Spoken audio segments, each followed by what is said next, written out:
Students, online classes में आपका स्वागत है। कल अपन ने जो है इलेक्ट्रॉन की खोज के बारे में पढ़ा था। आज अपना टॉपिक प्रोटॉन की खोज। प्रोटॉन की खोज के बारे में मैंने आपको बताया था कि इनको ट्रिक से याद कर सकते हैं। जैसे ईट पगना, मैंने जो है ट्रिक बताई थी। ईट से इलेक्ट्रॉन की खोज करता जे जे थॉमसन, और पग से प्रोटॉन, और जैसे गोल्डस्टीन, नास से नैसे न्यूट्रॉन, और जैसे जेम्स वेडल। तो आज अपन प्रोटॉन की खोज के बारे में बात करेंगे। इलेक्ट्रॉन की खोज के बाद में गोल्डस्टीन नामक वैज्ञानिक ने जो है प्रोटॉन की खोज करके बताया, और इसके लिए उन्होंने क्या किया, विद्युत विसर्जन नलिका में एक छिद्रित कैथोड का प्रयोग किया। ये छिद्रित कैथोड दिख रहा है आपको, उसमें क्या किया, विद्युत विसर्जन नलिका है ये अपनी, और उसमें उन्होंने क्या किया, छिद्रित कैथोड का प्रयोग किया।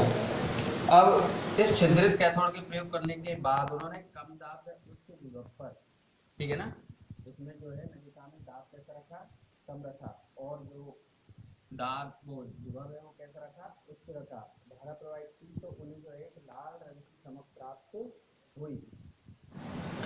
इस लाल रंग की चमक जब प्राप्त हुई तो उन्हें जो है एक किरणों के रूप में, ठीक है, इन्हें जो है यहाँ पर चमक में जो है किरणें प्राप्त हुई, जिन्हें इन्हें धनात्मक किरणें या क्या कहा था, कैथोड किरणें कहा था। इस प्रकार से जो है उन्होंने कैथोड को एनोड किरणों की खोज की, और एनोड किरणों को ही उन्होंने धनात्मक किरणें कहा। इस प्रकार से हमने कैथोड किरणों की विशेषताओं के बारे में पढ़ा। उसी प्रकार से एनोड किरणों की विशेषताओं के बारे में भी अपन अध्ययन करेंगे। ये चित्र बहुत महत्वपूर्ण है। चित्र के बारे में अपन ध्यान से देखें तो सारी चीजें समझ में आ जाती है कि विद्युत विसर्जन नलिका है, इसमें छिद्रित कैथोड का प्रयोग किया है। इस छिद्रित कैथोड के साथ साथ उन्होंने कम दाब पर तो गैस प्रवाहित की है, और विभव कैसा रखा है, उच्च रखा है। और जब उन्होंने धारा प्रवाहित की उन्हें एक लाल रंग की चमक प्राप्त हुई, और उन्हें जो है जो किरणें प्राप्त हुई उन्हें धनात्मक किरणें या एनोड किरणें कहा। तो इस प्रकार से इन्होंने जो है इनको धनात्मक किरणों को क्या नाम दिया गया, प्रोटॉन नाम दिया गया। जैसे परमाणु है अपना, ध्यान देना, परमाणु है, ये अपने परमाणु में जो इलेक्ट्रॉन और प्रोटॉन ये दोनों कण पाए गए, ठीक है ना। इस प्रकार से इलेक्ट्रॉन प्रोटॉन की खोज की गई। तो परमाणु में इलेक्ट्रॉन और प्रोटॉन जो है, उन्होंने जब परमाणु की खोज की गई तो परमाणु में इलेक्ट्रॉन और प्रोटॉन जो है संख्या में समान पाए जाते हैं, और उन पर आवेश विपरीत मात्रा में पाए जाते हैं। एक पर धनात्मक होता है तो एक पर ऋणात्मक होता है। इलेक्ट्रॉन पर धनात्मक और प्रोटॉन पर कैसा होता है, धनात्मक। तो इस कारण जो है परमाणु की प्रकृति कैसी हो जाती है, उदासीन हो जाती है। कैसी हो जाती है, उदासीन। कैसी होती है, उदासीन होती है। परमाणु प्रकृति कैसी होती है, उदासीन, ठीक है। तो जिस प्रकार से हमने इनके बारे में कैथोड किरणों की विशेषताओं के बारे में पढ़ा था, इसी प्रकार से एनोड किरणों की विशेषताओं के बारे में भी अपन यहाँ पर अपन अध्ययन करेंगे। तो एनोड किरणों की विशेषताएं,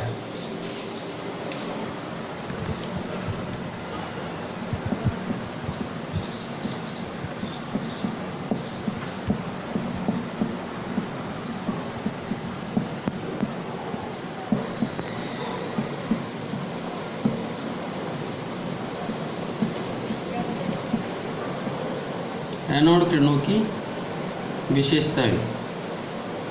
एनोड किरणों की विशेषताओं में नंबर 1, ये धनात्मक किरणें होती हैं।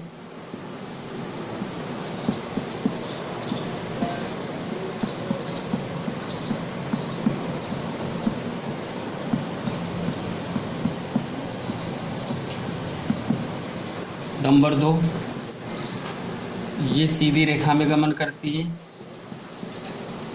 ये सीधी रेखा में गमन करती हैं।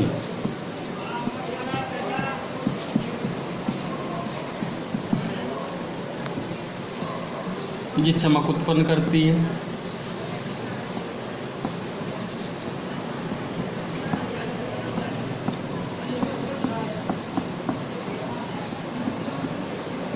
थोड़ा सा ध्यान देने वाली बात ये है यहाँ पर इनकी आवेश द्रव्यमान का मान नलिका में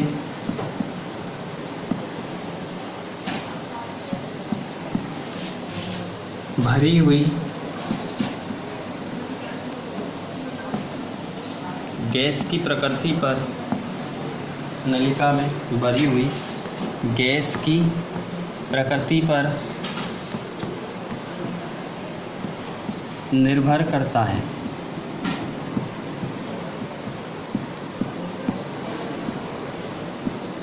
कैथोड किरणों में तो अपन ने देखा था कि आवेश और द्रव्यमान का मान समान होता है। इनमें क्या है, आवेश द्रव्यमान का मान नलिका में भरी हुई गैस की प्रकृति पर निर्भर करता है कि कौन सी गैस इसमें नलिका में भरी हुई है।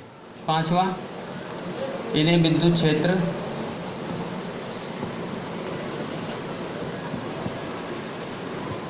तो चुंबकीय क्षेत्र से गुजारने पर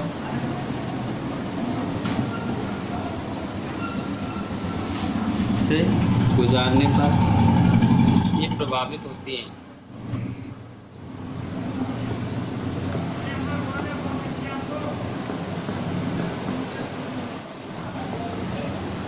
ठीक है, इसी प्रकार अपन लास्ट ये भी ले सकते हैं, ये द्रव्य किरणें होती हैं, कोई सी भी किरणें वो सब द्रव्य किरणें ही होती हैं।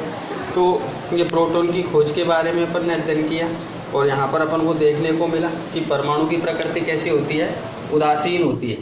अब देखिए, इलेक्ट्रॉन और जो प्रोटॉन होता है, इलेक्ट्रॉन इस पर ऋणावेश होता है और इसका जो आवेश होता है ना, इस पर आवेश 1.6 गुणा 10⁻⁻⁻19 कूलाम। इसी प्रकार प्रोटॉन जो होता है,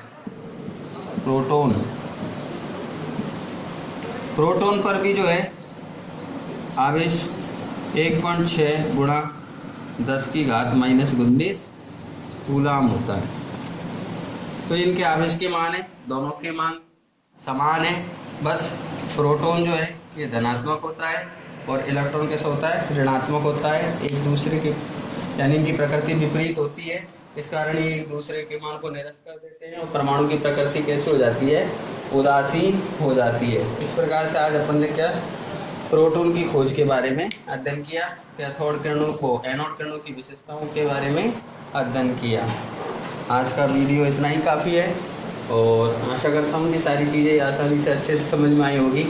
इसमें जो है एनोड किरणें व कैथोड किरणें की विशेषताएं और प्रोटॉन के खोजकर्ता, इलेक्ट्रॉन के खोजकर्ता, इन पर आवेश का मान, ये मुख्य रूप से अपन को याद करना है। इनके डायग्राम भी जो है अपन को देखने हैं, डायग्राम से आसानी से इनको समझा जा सकता है।